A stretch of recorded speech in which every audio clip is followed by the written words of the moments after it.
Serum നിങ്ങൾക്ക് വീണ്ടും tan ഉണ്ടാക്കും എന്ന് പറഞ്ഞിട്ടുണ്ടെങ്കിൽ, അല്ലെങ്കിൽ നിങ്ങളുടെ സ്കിന്നിനെ വീണ്ടും ഡാർക്ക് ഷെയ്ഡിലോട്ട് ആക്കും എന്ന് പറഞ്ഞിട്ടുണ്ടെങ്കിൽ നിങ്ങൾ വിശ്വസിക്കുമോ?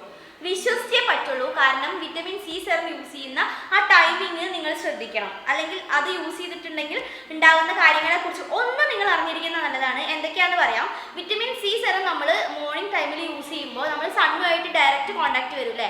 അങ്ങനെ ഡയറക്റ്റ് കോൺടാക്ട് വരുന്ന സമയത്ത് vitamin C serum already sensitive ആണ്. നമ്മൾ സ്കിന്നിൽ അപ്ലൈ ചെയ്യുമ്പോഴേ സെൻസിറ്റീവ് ആണ്. സണ്ണുമായിട്ട് കൂടുതലായിട്ട് ടച്ച് ചെയ്യുന്ന സമയത്ത് ഒന്നും കൂടി സെൻസിറ്റീവ് ആവും. വിറ്റമിൻ സി സെറം അതിൻ്റെ ഓപ്പോസിറ്റ് റിയാക്ഷൻ ആണ് നമ്മുടെ ഫേസിൽ വരുത്തുക.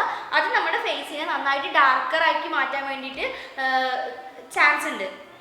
സോ നിങ്ങൾ എപ്പോഴും വിറ്റമിൻ സി സെറം യൂസ് ചെയ്യുകയാണെങ്കിൽ ഒന്നല്ലെങ്കിൽ ഈവനിങ് ടൈമിലോ അല്ലെങ്കിൽ നൈറ്റ് ടൈമിലോ യൂസ് ചെയ്യാൻ വേണ്ടിയിട്ട് നോക്കുക. ഇനി മോർണിംഗ് ടൈമിൽ യൂസ് ചെയ്യുകയാണെങ്കിൽ ബെറ്റർ ആയിട്ട് സൺസ്ക്രീനൊക്കെ നന്നായിട്ട് അപ്ലൈ ചെയ്തിട്ട് മാത്രം പുറത്തിറങ്ങാൻ വേണ്ടിയിട്ട് നോക്കുക. അപ്പോൾ വിറ്റമിൻ സി സെറം ഇങ്ങനെ മാത്രം യൂസ് ചെയ്യൂ, അല്ലെങ്കിൽ നിങ്ങൾ പ്രതീക്ഷിക്കുന്ന റിസൾട്ടിൻ്റെ നേരെ ഓപ്പോസിറ്റ് റിസൾട്ട് കിട്ടാൻ വേണ്ടിയിട്ടുള്ള ചാൻസ് കൂടുതലാണ്. അപ്പോൾ ഈ വീഡിയോ സേവ് ചെയ്ത് വെച്ചോളൂ. Follow for more. ബൈ.